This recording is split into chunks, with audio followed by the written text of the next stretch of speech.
রে ভাই রে ভাই, এই ভিডিও দেখে কোনো মুসলিম ভাই ধাক্কা দিয়ে এড়িয়ে যেতে পারবে না, কারণ একে তো বলো প্রকৃতি ইমানদার। আমার এই ভাইটি নামাজ আদায় করতেছে, নামাজের নির্দিষ্ট টাইমে গেছে, নির্দিষ্ট টাইমের ভিতরে নামাজ আদায় করতেছে।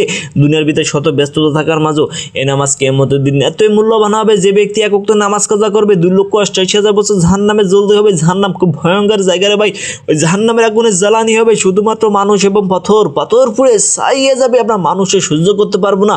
বেনামাজি কাফের মুনাফিকের মৃত্যু এতই ভয়ঙ্কর হবে, তাদের মৃত্যুর সময় মনে হবে বুকের উপর ভূত পাড়ে এনে থুয়ে দিয়েছে, তার থেকে কষ্ট যন্ত্রণাদায়ক মৃত্যু হবে।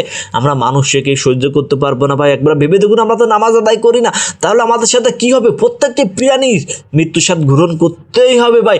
মৃত্যুর স্বাদ দুই রকম ভাই, যদি আমলনামা খারাপ থাকে তাহলে আমাদের মৃত্যু এতই ভয়ঙ্কর হবে, আমরা সহ্য করতে পারবো না। আর ভালো হলে আলহামদুলিল্লাহ ভাই, এখনো সময় আছে, আল্লাহর পথে ফিরে আসুন, 5 ওয়াক্ত নামাজ পড়ুন, কারণ আমরা জাহান্নামের আগুন সহ্য করতে পারবো না, মৃত্যু যন্ত্রণা সহ্য করতে পারবো না। আর ভিডিওটি ভালো লাগলে চ্যানেলটি সাবস্ক্রাইব করে পাশে থাকুন, ভালোবাসার মানুষগুলো।